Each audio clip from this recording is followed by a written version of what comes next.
Bienvenue dans le débat. La guerre au Moyen-Orient entrée dans la troisième semaine. Les tensions restent très vives en ce 17e jour de conflit, notamment dans le détroit d'Ormuz, toujours contrôlé par l'Iran. Le monde regarde. Le Moyen-Orient brûle. Des explosions éclairent le ciel nocturne. Des sirènes hurlent dans les grandes villes. Et les écrans du monde entier diffusent les mêmes images. Des frappes. Des ruines. Des populations en fuite. Mais derrière ces images, il y a une réalité beaucoup plus complexe. Une réalité où chaque décision politique peut déclencher une réaction en chaîne. Une réalité où une simple déclaration peut rapprocher, ou éloigner, le monde d'une guerre plus large. Et au centre de cette tempête, un homme. Donald Trump. Un président controversé. Imprévisible. Mais surtout, profondément différent de ses prédécesseurs. Certains le voient comme un leader fort. D'autres comme un facteur de chaos. Mais aujourd'hui, une question domine. Trump est-il en train de perdre ses alliés? Ou est-il en train de redessiner l'équilibre mondial? Chapitre 1, le Moyen-Orient, un équilibre fragile. Pour comprendre ce qui se passe aujourd'hui, il faut revenir en arrière. Le Moyen-Orient n'est pas simplement une région en conflit. C'est un échiquier géopolitique extrêmement complexe. Au cœur de cet échiquier, plusieurs acteurs majeurs. Israël. Hamas. Iran. Mais réduire le conflit à ces trois acteurs serait une erreur. Car en réalité, il existe plusieurs niveaux de conflit. 1. Un conflit territorial. Entre Israël et les Palestiniens, la question du territoire reste centrale. Depuis des décennies. Tensions. Affrontements. Cycle de violence. Chaque escalade est suivie d'une accalmie. Qui ne dure jamais. 2. Un conflit idéologique. Derrière les armes, il y a aussi des visions du monde opposées. Nationalisme. Religion. Influence régionale. Ce n'est pas seulement une guerre de territoire.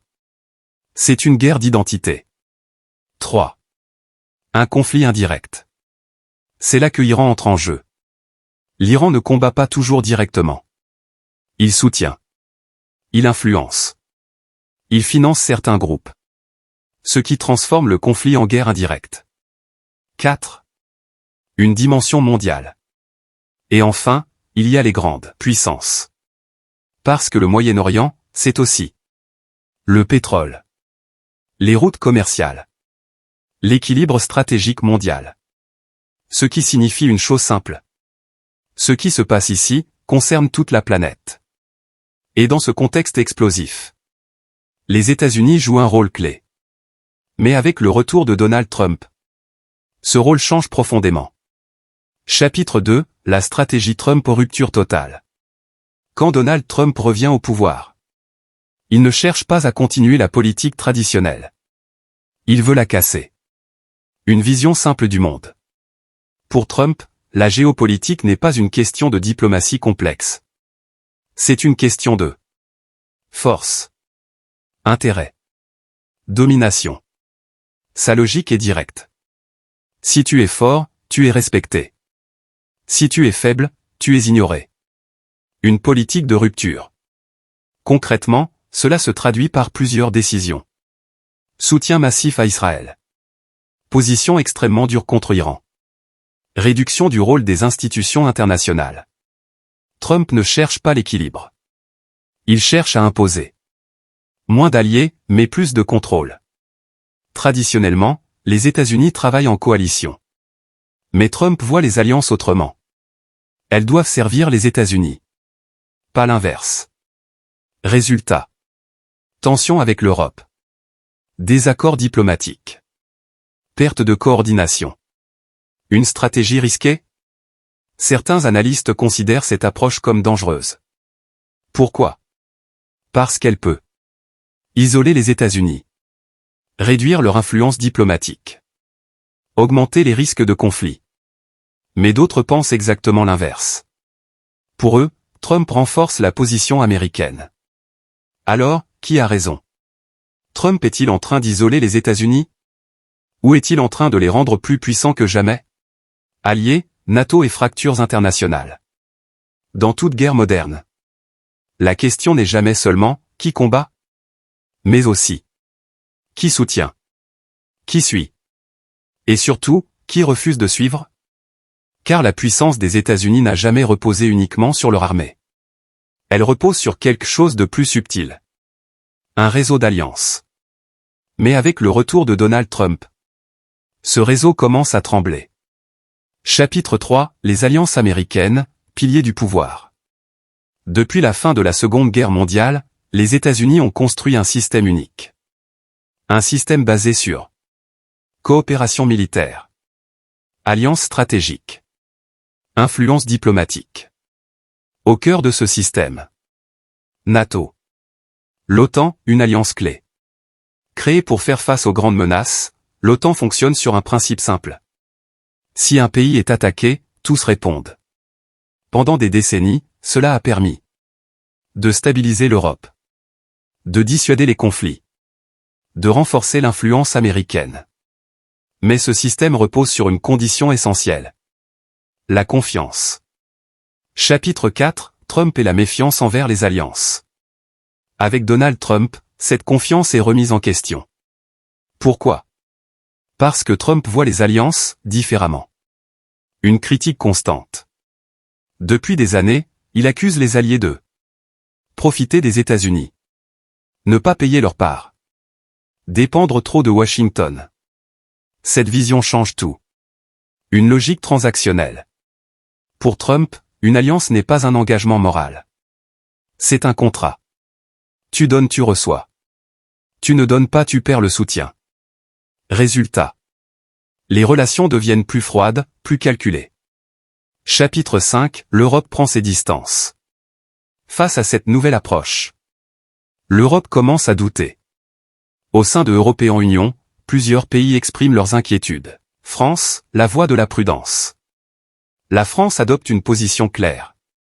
Éviter l'escalade. Privilégier la diplomatie. Maintenir un équilibre.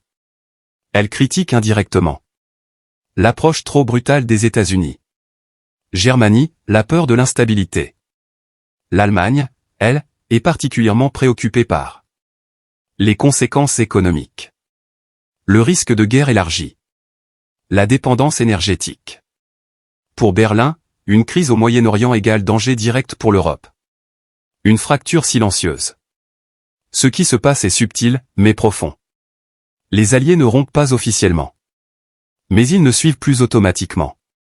Et ça, c'est un changement majeur. Chapitre 6, une coalition plus fragile. Traditionnellement, en cas de crise, les États-Unis dirigent. Les alliés suivent. Mais aujourd'hui, la coordination est plus lente. Les décisions sont contestées. Les stratégies divergent. Conséquences directes. Moins d'unité. Moins d'efficacité. Plus d'incertitude. Et dans un contexte de guerre, l'incertitude est un danger. Chapitre 7, le risque d'isolement. Alors, Trump est-il en train d'isoler les États-Unis? La réponse est complexe. Oui, sur le plan diplomatique. Tension avec l'Europe. Critique publique. Désaccord stratégique. L'image des États-Unis change. Non, sur le plan militaire.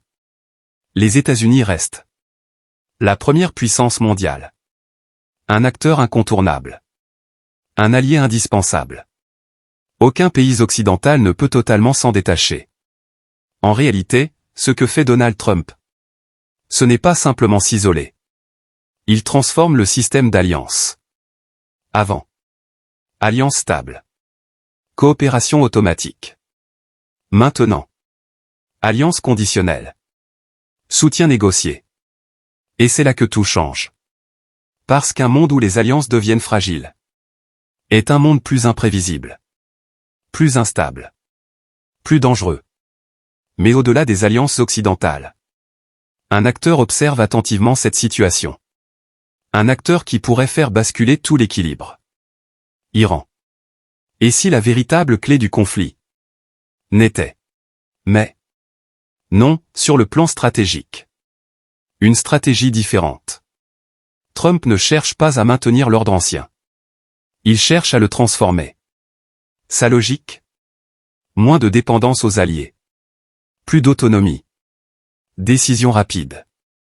Une question clé. Est-ce une vision d'avenir? Ou une erreur historique? Chapitre 17. Les limites de cette stratégie. Même si cette approche peut sembler efficace, elle comporte des risques majeurs. Risque numéro 1, isolement réel. À force de tension, les alliés pourraient se détacher davantage. Risque numéro 2, perte d'influence. Sans coalition forte, l'influence américaine diminue. Risque numéro 3, escalade incontrôlable. Sans coordination, les conflits deviennent plus dangereux. Analyse finale. Ce que fait Donald Trump est unique. Il ne suit pas les règles classiques. Il prend des risques. Il casse les équilibres. Il impose un nouveau style. Mais dans un monde aussi instable, chaque décision a des conséquences globales. Et au fond, la vraie question n'est peut-être pas: Trump est-il isolé? Mais plutôt: le monde peut-il encore fonctionner comme avant? Conclusion puissante. Le Moyen-Orient n'est pas seulement une guerre. C'est un signal. Un signal que l'équilibre mondial change. Un signal que les alliances évoluent. Un signal que la stabilité est de plus en plus fragile. Et dans ce nouveau monde, être seul peut être un handicap. Ou une stratégie. Dans un monde au bord du chaos, la vraie puissance n'est peut-être plus d'avoir des alliés, mais de savoir avancer, même sans eux. Si tu veux comprendre les grandes tensions du monde, like la vidéo. Dis-moi en commentaire, Trump est-il un génie stratégique ou un président isolé? Abonne-toi pour plus d'analyses puissantes.